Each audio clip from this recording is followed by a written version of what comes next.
Hola, ¿qué tal? En este vídeo añadiremos efectos de postprocesado para que nuestro juego luzca mucho mejor. Para realizar estos efectos vamos a necesitar tener el paquete Postprocessing instalado en nuestro proyecto. Para ello nos vamos a Windows, Package Manager y vamos a ver que ya lo tenemos instalado. Si no lo tuviéramos instalado, pues en el desplegable de aquí seleccionamos todos los paquetes, buscamos el Postprocessing y pulsamos el botón de instalar.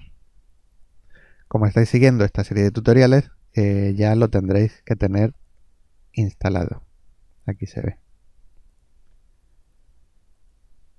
Y bueno, lo primero que tenemos que hacer para usar estos efectos es decirle a la cámara principal, la vamos a seleccionar, Main Camera, que vamos a aplicar una serie de efectos. Así que tenemos que añadir un componente a la cámara. Pulsamos Add Component, nos vamos a Rendering y luego añadimos el Post-Process Layer. Y aquí tenemos un montón de parámetros. Por ahora nos vamos a fijar únicamente en Layer. Aquí le indicamos la capa en la que este componente tiene que buscar los efectos que tiene que aplicar. En la capa vamos a especificar la capa Post Processing. Esta capa está creada de forma manual, es decir, si nos vamos aquí a capas, vemos esta, que podemos añadirla si empezáramos desde un proyecto nuevo, desde Edit Layers. Y aquí pues la añadimos. Siguiente. Bueno, ya tenemos especificada la capa. Ahora necesitamos un objeto que pertenezca a esta capa y en donde vayamos a crear los efectos. Para ello vamos a crear un objeto nuevo. Bueno, decir que el objeto, tenéis aquí un prefab del objeto que vamos a crear. Pero bueno, es tan tonto lo que vamos a hacer que prefiero hacerlo de forma manual. Creamos un objeto vacío que vamos a llamar efectos globales. Y dentro, pues al objeto lo vamos a asignar a la capa Post Processing. Y como me gusta que todos los objetos queden en el 0, pues lo ponemos, reseteamos su posición a 0, 0, 0. Lo siguiente que vamos a hacer va a ser añadir un componente que está también en rendering y se llama Post Process Volume. Y ya aquí podemos hacer dos cosas. Una, hacer que los efectos que definamos aquí se vean de forma global en toda la escena, o definir un área mediante algún collider en el que solo se apliquen esos efectos cuando la cámara está dentro de ese área. Nosotros vamos a definir este volumen de efectos como global, activando la casilla isGlobal. Lo siguiente que vamos a hacer va a ser crear un nuevo profile, pulsando el botón New. Y ahora que ya tenemos el profile, que se crea dentro de la carpeta Scenes, en otra carpeta con un nombre igual que la escena que tenemos abierta. Y ahora pues simplemente tenemos que pulsar añadir efecto. Y vamos añadiendo y configurando todos los efectos que queramos. Vamos a hacer algunos de prueba para ver lo que hacen. Vamos a añadir el efecto Bloom. Bloom lo que hace es que la luz deje, bueno, como que brille un poco más. Y lo vais a ver muy fácil cuando activemos la intensidad y la incrementemos. Bueno, voy a hacer esto más grande. Si incrementamos la intensidad, ¿veis? El efecto que genera.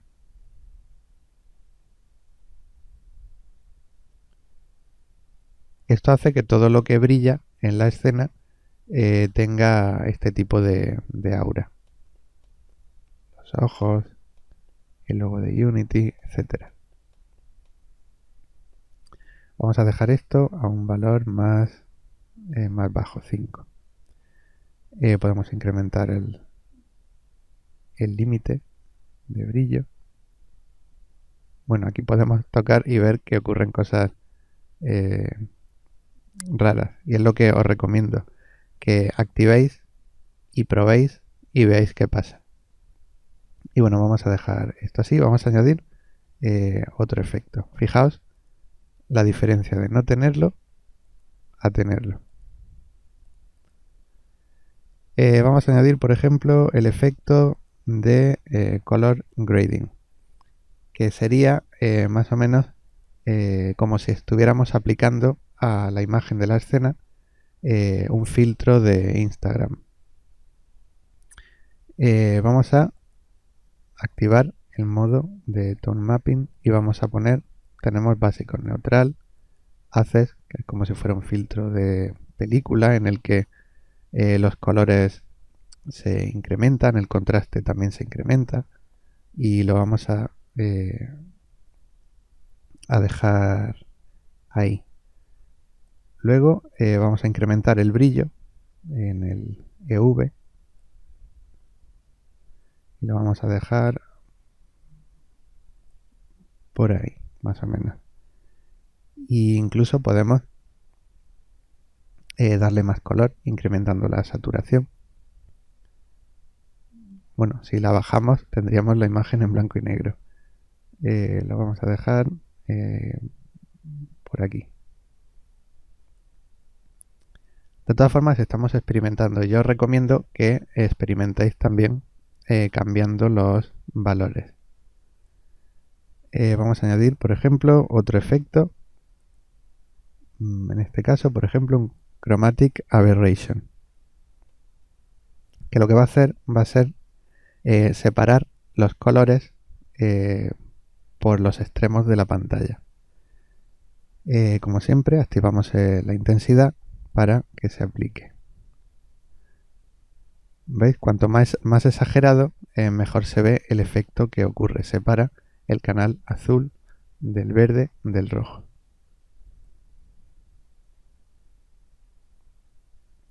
Y lo vamos a dejar por ahí mismo.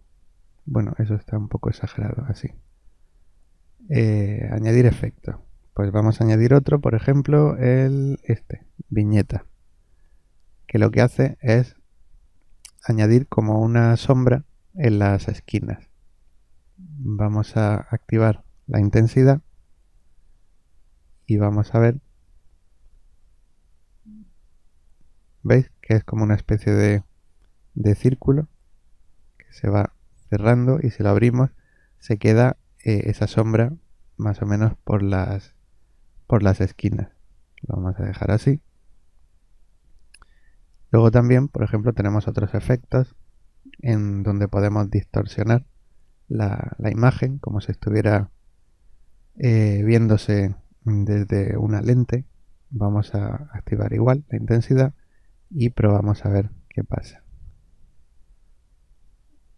Podemos curvarla de una forma o de otra, solo en horizontal, solo en vertical, y etcétera. Y bueno, esto, por ejemplo, no nos interesa. Decir que no se recomienda usar efectos de postprocesado en dispositivos móviles. Y si se usan, por ejemplo, no usar los más pesados. El Vignette y Bloom suelen ser bastante sencillos. Luego hay otros, a ver si veo, por ejemplo, el Ambient Occlusion. Este está prohibido en dispositivos móviles ya que consume mucha CPU. Sirve para poner sombras en objetos y así se le da más realismo. Pero bueno, recomendado que los efectos de postprocesado, si vais a hacer para dispositivos móviles, que no pongáis. Y si ponéis, que sean las versiones más sencillas. De hecho, por ejemplo, el Bloom tiene un modo que es modo rápido, que sería el que deberíais de utilizar para dispositivos móviles. Y el Vignette tiene... No, pero este creo que es tan básico que no da ningún problema. Y bueno, después de estar probando varios efectos, vamos a usar un profile con efectos ya configurados, para que así tengáis exactamente lo mismo que yo mientras seguís esta serie de tutoriales. Así que vamos a Profile, hacemos clic en el puntito y seleccionamos Global Reference. Fijaos que al cambiarlo, de tener este que era el nuestro a este, pues cambia lo que es los efectos que se aplican y la configuración que tengan estos. Luego fijaos que tenemos aquí uno hecho a cosa hecha para dispositivos móviles, que solo tiene bloom y aberración cromática. Bueno, seleccionamos Global Reference, ya que estamos desarrollando ahora para PC.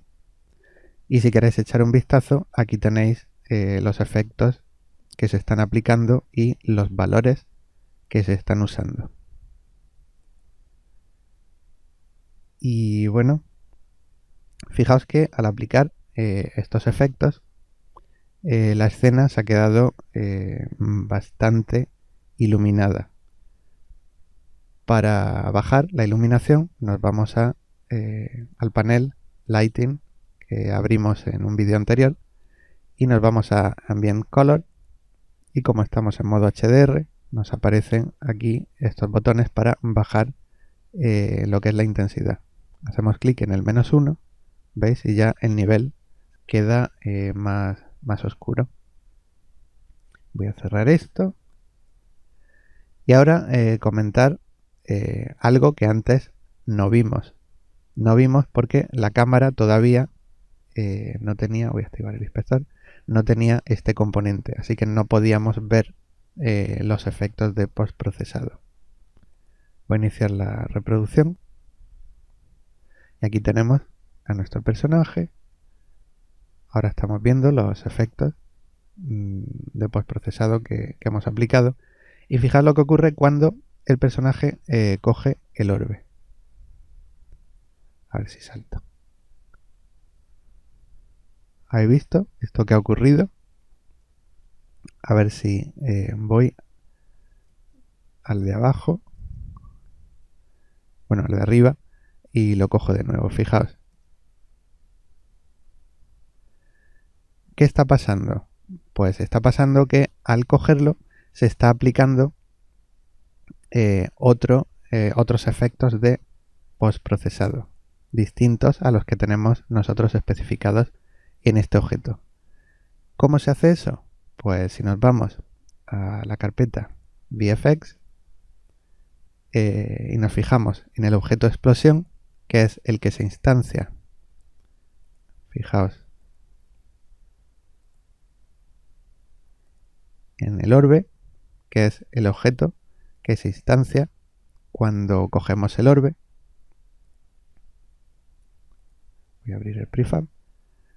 Este objeto tiene una luz, humo, humo, sí, un efecto de partículas de humo, otro efecto de partículas y un objeto que también tiene un componente post-process volume, que aplica el efecto de chromatic aberration. ¿Qué va a pasar? Que en cuanto aparezca en la escena un objeto que contiene, que pertenece a la capa post-processing, que es la capa en donde está mirando la cámara los objetos para ver si tienen efectos que haya que procesar, en cuanto ve que existe un objeto dentro de esta capa con este componente, va a mirar a ver si tiene mayor prioridad que el que creamos que aplicaba efectos de forma general, que tenía prioridad 0. Este, como tiene prioridad 1, que es mayor, va a sobreescribir estos valores, es decir, estos van a estar por encima de los que tenemos definidos de forma global. A ver. Van a sobreescribir a los que tenemos aquí.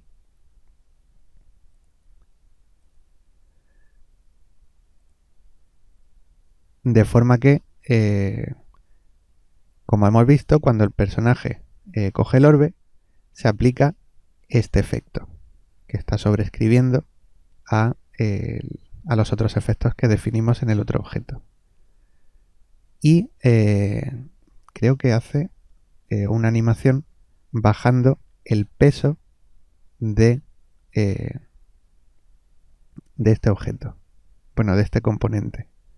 De forma que en cuanto se ve que explota, que cogemos el orbe y se activa el efecto, poco a poco este campo, el peso, se va bajando o va disminuyendo hasta 0 para que ya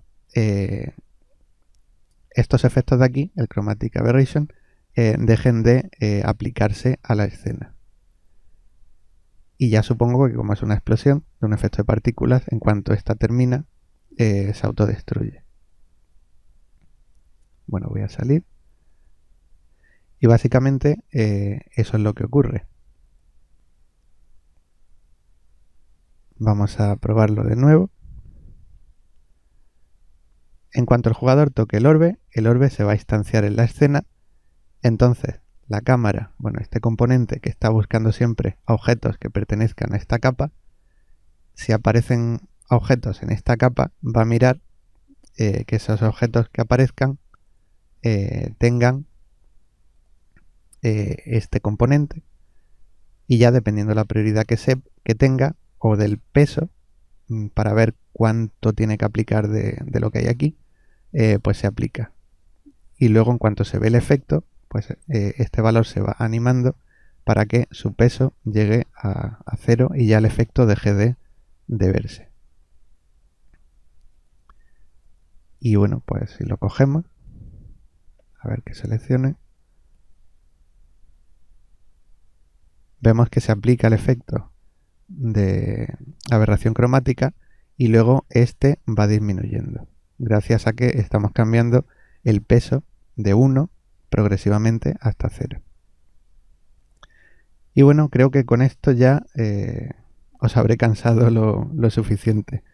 En el siguiente vídeo haremos que la cámara tiemble cada vez que ocurra una explosión.